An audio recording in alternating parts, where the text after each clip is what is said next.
Today we are kitbashing the power plant in the railroad complex at Evanston on my N-scale model railroad. Coming right up.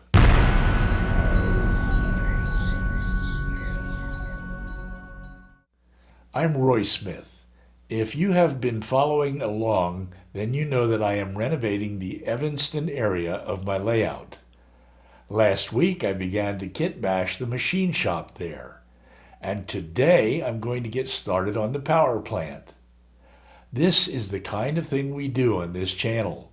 So if you're into model railroading, then be sure to subscribe if you haven't done it yet, and hit the notification bell so that you don't miss any of the upcoming episodes in this continuing series about the renovation going on at Evanston. This is what I've done so far with the power plant. We'll come back to it in just a moment. First, I want to show you the prototype that I am trying to replicate. The power plant at Evanston was built in 1913 using standard plans from the Union Pacific Chief Engineer's Office in Omaha. It provided electrical power to the entire railroad complex there throughout the steam era. The railroad complex at Evanston served as the UP's major maintenance facility between Green River, Wyoming and Ogden, Utah. Here's where Evanston is located in southwestern Wyoming. The Union Pacific Evanston Subdivision, which I'm modeling, stretches some 175 miles from Green River, Wyoming to Ogden, Utah. The Wyoming-Utah border is 6 miles west of Evanston.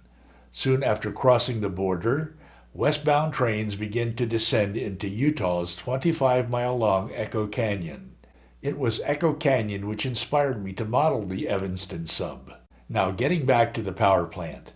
In 1971, the Union Pacific shut down its operations in Evanston due to the increased use of diesel locomotives.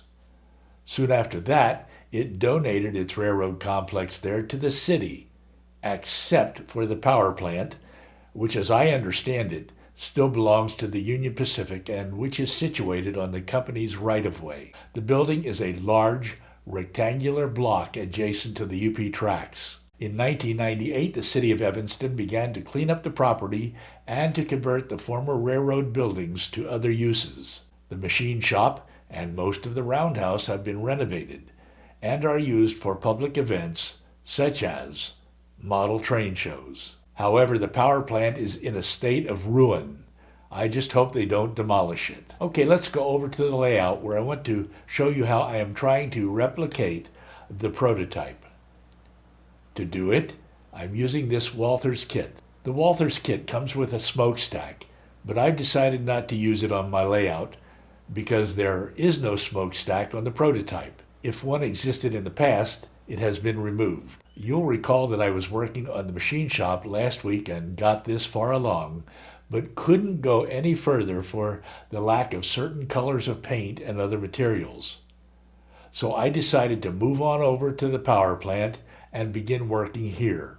This is how we left the power plant at the end of our episode 2 weeks ago, with the four walls held together loosely by blue painter's tape and waiting for something to be done. Remember, to fit the space here, I had to cut the walls of the power plant so that the structure is no longer rectangular, but rather trapezoid in shape. This unusual shape is not noticeable when viewed from the front of the layout. But I was stuck and didn't know how to proceed without destroying the kit. So to see how things might turn out, I decided to make this mock-up out of cardstock. I traced the walls of the structure onto it and cut out the walls. I would be able to cut away sections of the cardstock to see what the structure might look like when I was done. In particular, I wanted to get rid of that lower row of windows because they don't exist on the prototype. I just cut them off of the mock-up. In addition, I wanted to get rid of the arched window on the far right because the prototype has only 4 arched windows on each side, not 5. I just cut it away too. But now the mock-up looked too low relative to the machine shop, so I added the section of wall below the windows back into the mock-up to add the height to the structure that I wanted.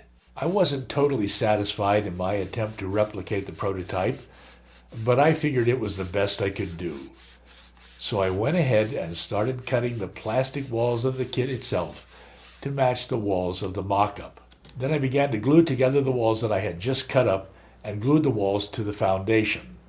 I normally would have glued the 4 walls together without the foundation at this point, so I would continue to have access to the interior of the structure from below. But this time, I needed to glue the walls to the foundation in order to adjust the angles of the corners correctly, given the unusual trapezoid shape of the structure. Here it is, being held together with blue painter's tape while the glue sets up. The glue has set up, and I have removed the painter's tape. I'm going to apply a base coat of paint to the structure. Later on, I will apply the final color of paint. Painting the walls is something I want to do before installing the windows, doors, and roof.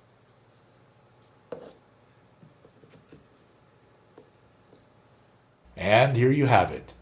The base coat of paint is the same color I used on the machine shop, but this time, the color of the base paint closely matches the color of the bricks on the prototype. Here, side by side, you can see the color of the power plant on the prototype and on my layout. Once again, though, I've gone about as far as I can for lack of paint and materials. The stuff I ordered a few weeks ago still hasn't arrived. I imagine it's being slowed down by the world health crisis. I want to install the roof trusses and the roof itself. But before I can do that, I have to install the windows, and doing that requires access to the interior before installing the roof. And before I can install the windows, I have to spray paint the final color on the walls.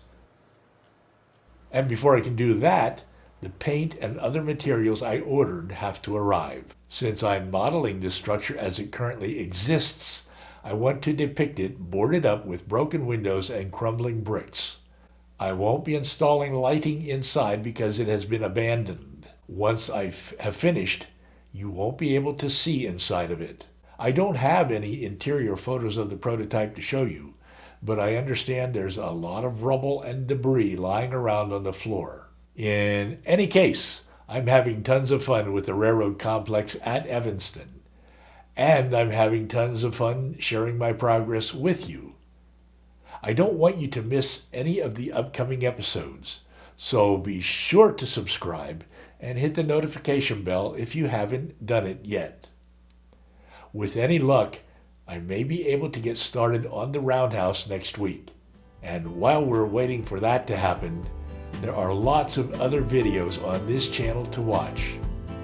You can go to 2 of them right now just by clicking over here. Well, I'm Roy Smith. Until next time, happy railroading.